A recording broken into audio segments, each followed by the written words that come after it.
Guys మీరు చూస్తుంది recent launch అయిన ఐక్యూ Z9 ఐక్యూ నుంచి అయితే లాంచ్ చేశారు G9 ఇది తక్కువ బడ్జెట్లో తీసుకుని వచ్చారనమాట అంటే వీళ్ళు లాంచ్ చేసిన ప్రైస్ సరికి 19,399 అండ్ దీన్ని బై చేసింది 17,399 ఎందుకంటే మన కార్డ్ ఆఫర్స్ అయితే ఇస్తున్నారు ICICI కార్డ్ ఆఫర్ అలాగే HDFC మీద కార్డ్ ఆఫర్ అయితే ఇస్తున్నారు 2,000 తగ్గిన తర్వాత 17,399 కి ఈ యొక్క ఐక్యూ Z9 అయితే బై చేశాను అనమాట ప్రైమ్ ఎర్లీ యాక్సెస్ సేల్ అయితే తీసుకొచ్చారు ఒక రోజు ముందుగానే ఈ రోజు నుంచి అందరికీ అయితే అవైలబుల్గా అయితే ఉంది చెక్ చేయండి నేను డిస్క్రిప్షన్ లింక్స్ అయితే ఇస్తాను నేను బై చేసింది ఏంటంటే రెండు కలర్స్ అవైలబుల్గా అయితే ఉన్నాయి ఒకటి వచ్చేసరికి బ్రష్డ్ గ్రీన్ అన్నమాట మరొకటి గ్రాఫినీ బ్లూ నేను బై చేసింది బ్రష్డ్ గ్రీన్ సో లోపల ఉంది చెక్ చేస్తాను అలాగే నేను వేరే కాంపిటేటివ్ మొబైల్స్ అయితే ఉన్నాయి కదా వాటితో కూడా నేను కంపేర్ చేసి మీకు వీడియో అయితే తీసుకొస్తాను అది మరి లేట్ చేయకుండా అన్బాక్సింగ్ అయితే స్టార్ట్ చేద్దాం ఖచ్చితంగా మీ సపోర్ట్ అయితే ఉండాలి బై చేసి మరి రివ్యూ అయితే ఇస్తున్నాను అండ్ అలాగే మీరు మన టెలిగ్రామ్ ఛానల్ కూడా జాయిన్ అయితే అవ్వండి ఎందుకంటే అక్కడ నుంచి లింక్స్ అయితే ప్రొవైడ్ అయితే చేస్తున్నాడు కాబట్టి బై చేయొచ్చు ఇది కూడా కొనాలనుకుంటే డిస్క్రిప్షన్ లింక్స్ అయితే ప్రొవైడ్ అయితే చేశాను థ్యాంక్ యూ వెరీ మచ్ మీ లవ్ అండ్ సపోర్ట్కి సబ్స్క్రైబ్ చేసుకునే వాళ్ళు ఉంటే సబ్స్క్రైబ్ అయితే చేసేసుకొని మరి అన్బాక్సింగ్ అయితే స్టార్ట్ అయితే చేద్దాం నేనైతే బాక్స్ అయితే ఓపెన్ చేయను బాక్స్ ఓపెన్ చేయగానే మనకైతే మొబైల్ అయితే కనబడుతుంది గైస్ ఈ యొక్క మొబైల్ సరికి బ్రష్ గ్రీన్ నేను పక్కకి అయితే పెట్టి మీకు తర్వాతకి అయితే చూపిస్తాను అండ్ వారంటీ కార్డు ఇన్ఫర్మేషన్ కొన్ని బుక్లెట్ అయితే ఉన్నాయన్నమాట ఇవి పక్క పెడతాను అండ్ కేస్ అయితే ఇచ్చారు ఈ case quality just normal average అని చెప్పొచ్చు అంత ప్రీమియంగా అయితే లేదు ఖచ్చితంగా మీరు మార్చుకోవాలి కేస్ అనేది జస్ట్ ఇప్పుడు మనం యూజ్ చేసుకోవడానికి అయితే యూస్ఫుల్ అయితే అవుతుంది టైప్ సి కేబుల్ కూడా ప్రొవైడ్ అయితే చేస్తున్నారు 45 వాట్స్కి సపోర్ట్ చేసే అడాప్టర్ అయితే మనకు ప్రొవైడ్ చేస్తున్నారు సో ఇది గుడ్ థింగ్ ఎందుకంటే మనం 23-24 వేలు పెట్టినా కూడా కొన్ని కంపెనీస్ అయితే అడాప్టర్ అయితే ప్రొవైడ్ చేసలేదు మళ్ళీ ఎక్స్ట్రాగా 3,000 పెట్టి మనం బై చేయాల్సి ఉంటుందన్నమాట సో ఇవే మనకు బాక్స్లో ప్రొవైడ్ చేసినవి ఇప్పుడు మనం మొబైల్ ఓపెన్ చేసి చెక్ చేద్దాం ఎలా ఉంది అనే దాని గురించి బాక్స్లో ప్రొవైడ్ చేసిన ఏదైతే కేసు అయితే ఉందో ఈ కేసుని మనం ఒకసారి అయితే వేసి అయితే చూద్దాం ఎందుకంటే బ్యాక్ సైడ్ వీళ్ళు ఒక డిజైన్ అయితే ప్రొవైడ్ చేస్తున్నారు ఆ డిజైన్ని చెడిపోకుండా ఉందా అంటే ఉంది అని అయితే ఖచ్చితంగా అయితే చెప్పుకోవచ్చు మీరు కూడా చూడండి ఎలా ఉందో కింద కామెంట్ అయితే చేయండి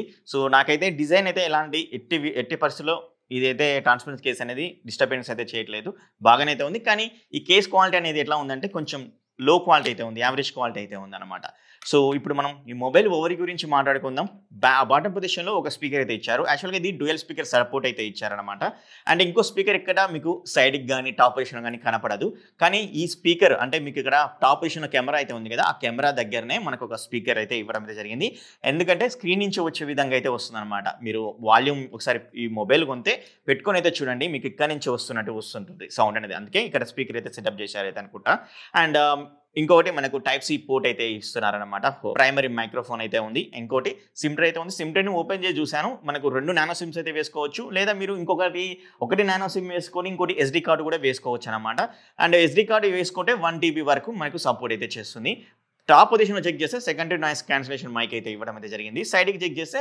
అప్ అండ్ డౌన్ అంటే volume up and down buttons అయితే ఇచ్చారు అలాగే మనం ఆన్ ఆఫ్ బటన్ అయితే ఇచ్చారనమాట ఇంకా ఈ మొబైల్ బ్యాక్ సైడ్ సెటప్ అనేది కెమెరా సెటప్ అనేది మీరు ఈ విధంగా అయితే చేశారు కెమెరా సెటప్ కూడా కొంచెం బ్యూటిఫుల్గా అయితే అనిపిస్తుంది అండ్ బ్యాక్ సైడ్ ఉన్న డిజైన్ కూడా కొంచెం లుక్ అండ్ ఒక ప్రీమియం మొబైల్ పట్టుకునే విధంగా అయితే అనిపించింది మీరు ఇక్కడ చెక్ చేసుకోవచ్చు హ్యాండ్ ఆన్ ఎక్స్పీరియన్స్ కూడా చాలా బాగా అయితే ఉంటుంది ఈ యొక్క డిజైన్ అనేది కెమెరా సెటప్ అండ్ ఈ డిజైన్ చూసుకుంటే చాలా మంచిగా అయితే ఉందన్నమాట ఒక ప్రీమియం సెగ్మెంట్ ఫోన్ పట్టుకునే విధంగా అయితే అనిపించింది బాటమ్ పొజిషన్లో ఐక్యూ బ్రాండింగ్ లోగో అయితే కనబడుతుంది స్లీక్ అండ్ స్లిమ్ డిజైన్ తోటి అయితే ఈ మొబైల్ అయితే తీసుకుని అయితే వచ్చారు ఒక 2 days బ్యాకే మరి ఈ యొక్క మొబైల్ డిస్ప్లే గురించి మాట్లాడుకోవాలంటే ఈ డిస్ప్లే 6.67 ఇంచెస్ అయితే ఉంటుంది HD+ AMOLED డిస్ప్లే అయితే ఉంటుంది ఇది 120 Hz రిఫ్రెష్ రేట్ సపోర్ట్ అయితే చేస్తుంది అండ్ పీక్ బ్రైట్నెస్ వచ్చేసరికి మనకు 1800 నిట్స్ వరకు అయితే సపోర్ట్ చేయడం అయితే జరుగుతుంది అనమాట ఈ యొక్క డిస్ప్లే మనకు HDR కూడా సపోర్ట్ అయితే చేస్తుంది అంటే మీరు నెట్ఫ్లిక్స్లో వీడియోస్ HDRలో చూడొచ్చు అలాగే మనకు యూట్యూబ్లో నుంచి కూడా HDRలో అయితే చూడొచ్చు అనమాట అదొక గుడ్ థింగ్ అయితే అవుతుంది HDRలో చూడడం ఇంకా మనం మాట్లాడుకోవాలంటే ఈ మొబైల్ ప్రొటెక్షన్ సపోర్ట్ కూడా అయితే చేస్తుంది అనమాట వీళ్ళు చెప్తుంది ఏంటంటే dragon tail star 2 glass protection అయితే ఇవ్వడం అయితే జరిగింది ఇంకొకటి బ్లూ లైట్లు అనేది ఎక్కువగా అయితే రావు ఎందుకంటే certified by SGS I care protection అయితే ఉందన్నమాట ఈ యొక్క మొబైల్లో యూజ్ చేసిన ప్రాసెసర్ గురించి మాట్లాడుకోవాలంటే ఫ్లాగ్షిప్ మీడియాటెక్ డైమెన్సిటీ 7200 ప్రాసెసర్ అనేది యూజ్ చేశారు ఇది ఒక మనకు మిడ్ రేంజ్ మనం గేమింగ్ ప్రాసెసర్ అనేది చెప్పుకోవచ్చు ఖచ్చితంగా ఎందుకంటే నేను గేమింగ్ కూడా ఆడడం అయితే జరిగింది అదే పబ్జీ అయితే ఆడాను పబ్జీ ఆడుతున్నప్పుడు వచ్చేసరికి స్మూత్ అనే ఎక్స్ట్రీమ్లో హ్యాండిల్ చేస్తుంది 60 frames/second ఇంకోటి వచ్చేసరికి అదే HD అయితే సపోర్ట్ చేయలేదు కానీ HDR వచ్చేసరికి అల్ట్రాలో అయితే సపోర్ట్ అయితే చేస్తుంది మీరు HDRలో పెట్టుకుని గేమింగ్ ఆడాను అలాగే స్మూత్ అండ్ ఎక్స్ట్రీమ్లో పెట్టుకుని గేమింగ్ అయితే ఆడడం అయితే జరిగింది ఇంకా వీళ్ళు కొన్ని మనకు సపోర్టెడ్ అయితే ఇచ్చారు గేమింగ్ ఆడుతున్నప్పుడు 4D వైబ్రేషన్ సపోర్ట్ ఇచ్చారు బట్ 40 వైబ్రేషన్ అయితే నాకైతే అనిపించలేదు భయ్య, అంత ఎఫెక్టివ్గా అయితే అనిపించలేదు.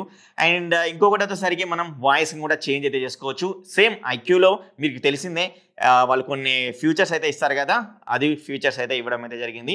స్మూత్గా హ్యాండిల్ అయితే అయింది, నాకు ఫ్రేమ్ డ్రాప్స్ అయితే లేవు. అండ్ స్మూత్ అండ్ ఎక్స్ట్రీమ్లో ఎక్కువ ఆడడం అయితే జరిగింది. అల్ట్రా అలాగే ఎస్డిఆర్లో నేను తక్కువ అయితే ఆడాను, నాకు ఫ్రేమ్ డ్రాప్స్ అయితే ఇష్యూస్ అయితే లేవు, చాలా స్మూత్గా వెళ్ళింది. గేమింగ్ అనేది చాలా బాగా హ్యాండిల్ అయితే చేస్తుంది. ఎందుకంటే 4 నానోమీటర్ మీద బిల్ అయిన ప్రాసెసర్ కాబట్టి మంచి ప్రాసెసర్ అయితే చేశారు. మీరు మిడ్ రేంజ్లో గేమింగ్ ఆడుకోవాలంటే ఆడుకోవచ్చు, మరీ హైగా ఎక్స్పెక్ట్ అయితే చేసుకోవద్దు అనమాట. అలాగే మరి ర్యామ్ అండ్ స్టోరేజ్ గురించి మాట్లాడుకోవాలంటే ఇది 8GB ర్యామ్ తోటి అయితే వస్తుంది. ఇంకొకటి 8GB మీరు ఎక్స్టెండ్ అయితే చేసుకోవచ్చు, అదే వర్చువల్ ర్యామ్ అయితే అంటారు కదా, అదైతే ఇచ్చారనమాట. బట్ వర్చువల్ ర్యామ్ని మనం కస్టమైజ్ చేసుకునే విధంగా అయితే ఇవ్వలేదు, డైరెక్ట్ 8GB అయితే ఇచ్చారు. అంటే అదర్ బ్రాండ్స్ ఏం చేస్తాయి 8GB 2GB 4GB అని కస్టమైజ్ చేసుకుంటాం కదా వర్చువల్ ర్యామ్ని, అలాగైతే ఇవ్వలేదు, డైరెక్ట్ 8GB అంటే టోటల్ 16GB ర్యామ్ అయితే దీంట్లో ఉంటుంది. ఇది నేను కొన్నది 128GB స్టోరేజ్, ఇంకా 256GB స్టోరేజ్ కూడా అవైలబుల్గా అయితే ఉంటుంది. బై చేయాలనుకుంటే బై చేసుకోవచ్చు, డిస్క్రిప్షన్ లింక్స్ అయితే ప్రొవైడ్ అయితే చేస్తాను. ఇదైతే 8GB ర్యామ్ అయితే ఉందో అది LPDDR4X ర్యామ్ అనమాట. ఇంకోటి స్టోరేజ్లో వచ్చేసరికి UFS 2.2 అయితే ఈ యొక్క మొబైల్ సపోర్ట్ అయితే చేస్తుంది, రీడ్ అండ్ రైట్ స్పీడింగ్ అనేది. సో నాకైతే నేను కెమెరా ఓపెన్ చేసినప్పుడు, యాప్ ఓపెన్ చేసినప్పుడు నాకైతే ఫాస్ట్గానే ఓపెన్ అయితే అయింది, బట్ నాకు ఎలాంటి ల్యాగ్ ఫీలింగ్ అయితే రాలేదు. కెమెరా గురించి అయితే ఖచ్చితంగా మాట్లాడుకోవాలి, ఎందుకంటే బ్యాక్ సైడ్ 2 కెమెరా సెటప్ అయితే ఇచ్చారు, మీరు కూడా చూడొచ్చు. ఈ రెండిట్లో మనకు ఒకటి 50 మెగాపిక్సెల్ సోనీ కెమెరా అయితే ఇచ్చేసారు. సోనీ వచ్చేసరికి సోనీ IMX-A882 ఈ యొక్క సెన్సార్ని యూజ్ చేశారు, 50 మెగాపిక్సెల్ సెన్సార్ అనమాట. ఇది మనం 1Xలో పోర్ట్రేట్ షాట్ అయితే తీసుకోవచ్చు, అండ్ 2Xలో కూడా పోర్ట్రేట్ షాట్స్ అయితే తీసేసుకోవచ్చు. ఇంకా మీరు వీడియోస్ కూడా 4Kలో 30 ఫ్రేమ్ పర్ సెకండ్లో వీడియో అయితే రికార్డ్ అయితే చేసుకోవచ్చు. 1080p వచ్చేసరికి 60 FPS అండ్ 30 FPSలో వీడియోస్ అయితే రికార్డ్ చేసుకోవచ్చు, మీరు బ్యాక్ కెమెరాని యూజ్ చేసుకొని. ఇంకోటి 2 మెగాపిక్సెల్ బొకే ఎఫెక్ట్ కెమెరా అయితే ఉంటుంది, సో మీకు తెలిసిందే అంత యూస్ఫుల్ అయితే కాదు. సరే వచ్చేసరికి 16 మెగాపిక్సెల్ కెమెరా అయితే ప్రొవైడ్ అయితే చేస్తున్నారు. దీని యొక్క ఫ్రంట్ సైడ్ కెమెరాని యూజ్ చేసుకొని మనం వీడియో రికార్డ్ చేసేది 1080p 30 FPS అండ్ 720 కూడా 30 FPSలో వీడియో అయితే రికార్డ్ చేసుకోవచ్చు అనమాట. సో అట్లీస్ట్ 60 FPS ఇచ్చుటే బాగుండేమో అనిపించింది 1080, బట్ ఇవ్వలేదు, అదైతే మిస్ అయితే చేశారు. అక్కడ కొంచెం మీరు డిసప్పాయింట్ అయితే అవ్వచ్చు అనమాట ఫ్రంట్ సైడ్ కెమెరాని యూజ్ చేసుకొని. మీరు చూడొచ్చు మనం ఫోటోలో వచ్చేసరికి 1X 2X కూడా ఫొటోస్ అయితే దిగవచ్చు అనమాట. ఇక్కడ మీరు చూస్తుంది 1X, ఇంకోటి వచ్చేసరికి ఇది 2X అనమాట. ఇది పోర్ట్రేట్లో వచ్చేసరికి ఇది 50 MP అని మనకు మోర్ అనే ఆప్షన్లో అయితే ఉంటుంది, కెమెరా సెక్షన్లో మీరు చెక్ చేయవచ్చు. బై చేసినట్లయితే ఇది 50 మెగాపిక్సెల్. అండ్ అదేవిధంగా ఇది అవుటర్లో అంటే అవుట్డోర్లో అయితే దిగాను, అవుట్డోర్లో లైటింగ్ అయితే బాగుంది, ఇది కూడా బాగా వచ్చింది ఫోటో. ఇది 1X అనమాట. అండ్ నెక్స్ట్ వచ్చేసరికి 2X. అండ్ ఇది వచ్చేసరికి పోర్ట్రేట్ అనమాట అవుట్డోర్లో, బట్ డెప్త్ అనేది కొంచెం మనకు బ్లర్ అయితే అయింది. కొన్ని సమయంలో వచ్చేసరికి డెప్త్ అనేది సరిగా తీసుకోవట్లేదు, కొన్ని సమయంలో మాత్రం ఫ్యాంటాస్టిక్గా వర్క్ అయితే అవుతుంది. ఇక్కడ లైటింగ్ అయితే ఉంది, నేను పోర్ట్రేట్ మోడ్లోనే తీసాను ఈ ఫొటోస్, ఇది మాత్రం నెక్స్ట్ లెవెల్ అయితే ఉంది. ఓవరాల్గా లైటింగ్ కండిషన్ అలాగే మనం పోర్ట్రేట్ తీసేటప్పుడు ఆ డెప్త్ అనేది పర్ఫెక్ట్గా మనం పెట్టుకోగలిగితే ఖచ్చితంగా చాలా మంచి ఫొటోస్ అయితే దీని నుంచి అయితే రావడం అయితే జరుగుతుంది. ఇప్పుడు మీరు చూస్తున్నది 4K 30 ఫ్రేమ్ పర్ సెకండ్లో అయితే వీడియో అయితే రికార్డ్ అయితే చేస్తున్నాం. అలాగే నేను మాట్లాడేది మీరు వింటున్నారు కదా, అదేసరికి ఇంటర్నల్ మైక్ నుంచి రికార్డ్ అయితే అయింది. నేను ఇప్పుడు ఇంట్లో వచ్చేసరికి లైట్స్ అన్ని వేసుకొని అయితే ఉన్నాను. ఇప్పుడు నేనైతే బయటకు అయితే వస్తున్నాను, దాని ద్వారా మీకైతే తెలుస్తుంది క్వాలిటీ ఎలా ఉంది అండ్ అదేవిధంగా అడ్జస్ట్ ఎలా అవుతుంది మనకు ఈ యొక్క ఎన్విరాన్మెంట్ అంటే లైటింగ్ అనేది బయట ఎక్కువ అయితే ఉంది కదా ఇప్పుడు వచ్చేసరికి. సో అడ్జస్ట్ మీకు తెలుస్తుంది అనమాట బయటికి, అలాగే మన ఇంట్లో నుంచి బయటకు వచ్చిన దానికి మీకు ఈజీగా అయితే అర్థమైపోతుంది లైటింగ్ కండిషన్ ఎలా చేంజ్ అవుతుంది కెమెరా అనేది. సో దీన్ని బట్టి మీరైతే కిందైతే కామెంట్ అయితే చేయండి. Z9లో 4K 30 FPSలో నేను స్టెబిలైజేషన్ ఆఫ్ చేసి తీసుకున్నా, అంటే OISని ఆఫ్ అయితే చేశాను. ఆఫ్ చేసి ఇప్పుడు వీడియో అయితే రికార్డ్ అయితే చేయడం అయితే జరుగుతుంది. మీరు ఇప్పుడు జడ్జ్ అయితే చేయొచ్చు ఎలా ఉంది వీడియో, ఎలా షేక్ అవుతుంది. మీరు సైడ్ బై సైడ్ కూడా పెట్టాను అనమాట. ఇప్పుడు సైడ్ బై సైడ్లో మీకు వీడియో క్వాలిటీ ఎలా ఉంది, షేక్ అవుతుందా షేక్ కావట్లేదా అని కూడా చెక్ చేసుకోవచ్చు. సో దీన్ని బట్టి మీరు OS ఎంత పర్ఫెక్ట్గా వర్క్ అవుతుంది iQOO Z9లో అని తెలుసుకుంటారు. OS వచ్చేసరికి Android 14 తోటి అయితే రన్ అవుతుంది. వీళ్ళ యొక్క ఫన్ టచ్ OS కూడా 14 అనమాట. Security updates and Android updates వచ్చేసరికి ఆండ్రాయిడ్ అప్డేట్స్ అనేది మీరు 2 years వరకు అయితే వస్తుంది. అంటే ఇప్పుడు 14 రన్ అవుతుంది కదా, 15, 16 వరకు అయితే వస్తుంది మనకు అప్డేట్ అనేది. ఇంకా మీకు 3 years వరకు సెక్యూరిటీ ప్యాచ్ అప్డేట్స్ అయితే రావడం అయితే జరుగుతుంది. బ్యాటరీ అనేది ఈ యొక్క మొబైల్లో యూజ్ చేస్తుంది. 5000 mAh బ్యాటరీ అయితే ఇచ్చారు. ఇంకోటి మనకు 45 watts ఫాస్ట్ ఛార్జింగ్ సపోర్ట్ కూడా ప్రొవైడ్ చేస్తున్నారు బాక్స్లోనే, అదొకటి గుడ్ థింగ్ అయితే అవుతుంది. అలాగే ఈ మొబైల్ మనకు IP54 రేటింగ్ కూడా ప్రొవైడ్ చేస్తున్నారు. అంటే వాటర్ మీకు కొంచెం అయితే చినుకులు పడ్డ తట్టుకోగలదు. బట్ వాటర్లో అయితే ముంచవద్దు, ఎందుకంటే IP54 మాత్రమే సపోర్ట్ అయితే చేస్తుంది కాబట్టి. దీంట్లో in display finger print censor అయితే ప్రొవైడ్ అయితే చేస్తున్నారు. In display finger print censor నేను చెక్ చేశాను, ఫాస్ట్గా అయితే అనిపించలేదు, కొంచెం లిటిల్ బిట్ ఒక ఫ్రాక్షన్ ఆఫ్ సెకండ్ కొంచెం లేట్గానే అయితే ఉంది అనేది అనిపించింది అనమాట. దీంట్లో కొన్ని అడిషనల్ ఫీచర్స్ ఏంటంటే ఫేస్ అన్లాక్ యానిమేషన్స్ కూడా మనం అయితే చేంజ్ అయితే చేసుకోవచ్చు. ఇంకోటి ఫింగర్ ప్రింట్స్ సెన్సార్ యొక్క యానిమేషన్స్ అనేది కూడా చేంజ్ అయితే చేసేసుకోవచ్చు. ఇంకోటి ఛార్జింగ్ పెట్టేటప్పుడు కూడా మనం యానిమేషన్స్ అనేది కూడా చేంజ్ అయితే చేసేసుకోవచ్చు. ఇందులో కొన్ని నాకు మైనస్ అయితే అనిపించాయి. ఫస్ట్ వచ్చేసరికి in display finger print censor అనేది కొంచెం ఎక్కువగా యాక్యురేట్గా వర్క్ అయితే బాగానే అనిపించింది, కొంచెం ఫ్రాక్షన్ ఆఫ్ సెకండ్ అయితే లేట్ అయితే ఉంది. ఇంకొకటి వచ్చేసరికి ఇన్స్టాలేషన్ చేసేటప్పుడు కొన్ని third party application search engines అయితే చూపించడం అయితే జరిగింది.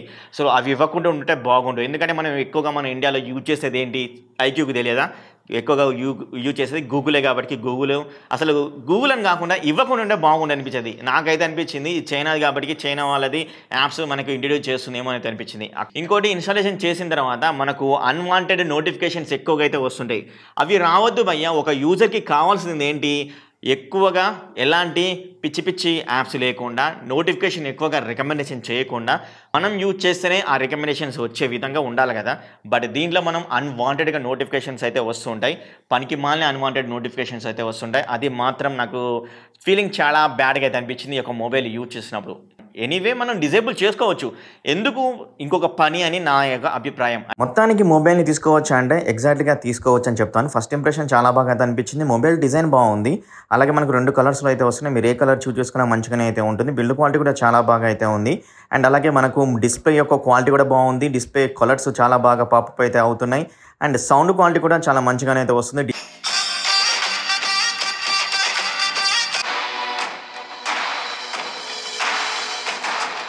డీసెంట్ సౌండ్ క్వాలిటీ అయితే వస్తుంది, హెవీగానే కాదు కానీ మంచి డీసెంట్ సౌండ్ క్వాలిటీ అయితే వస్తుంది. అండ్ ఫోటోస్ కూడా చాలా బాగా అయితే వస్తున్నాయి. ఈ యొక్క సోనీ సెన్సార్ అనేది కూడా మంచిగా ఆప్టిమైజేషన్ అయితే చేయడం అయితే జరిగింది. కానీ ఒకే ఒక దగ్గర అంటే మనం తీసుకునే ఏవైతే పోర్ట్రేట్ అయితే ఉంటాయో ఆ పోర్ట్రేట్స్ని కొంచెం మనం అడ్జస్ట్ చేసుకొని తీసుకుంటే మాత్రం చాలా బాగా అయితే వస్తుంది. సమ్ టైమ్ వచ్చేసరికి అంత పర్ఫెక్ట్గా అయితే రావట్లేదు అనమాట, అదొక్కటి అయితే ఉంది, అదొకటి గుర్తుంచుకోండి. అండ్ అలాగే నేను కెమెరా రివ్యూ అయితే ఫుల్ డెప్త్గా అయితే చేస్తాను. మరి నెక్స్ట్ వీడియోలో మీ ముందు ఉంటాను. అప్పటి వరకు సీ యూ, బాయ్ బాయ్, మళ్ళీ కలుస్తా.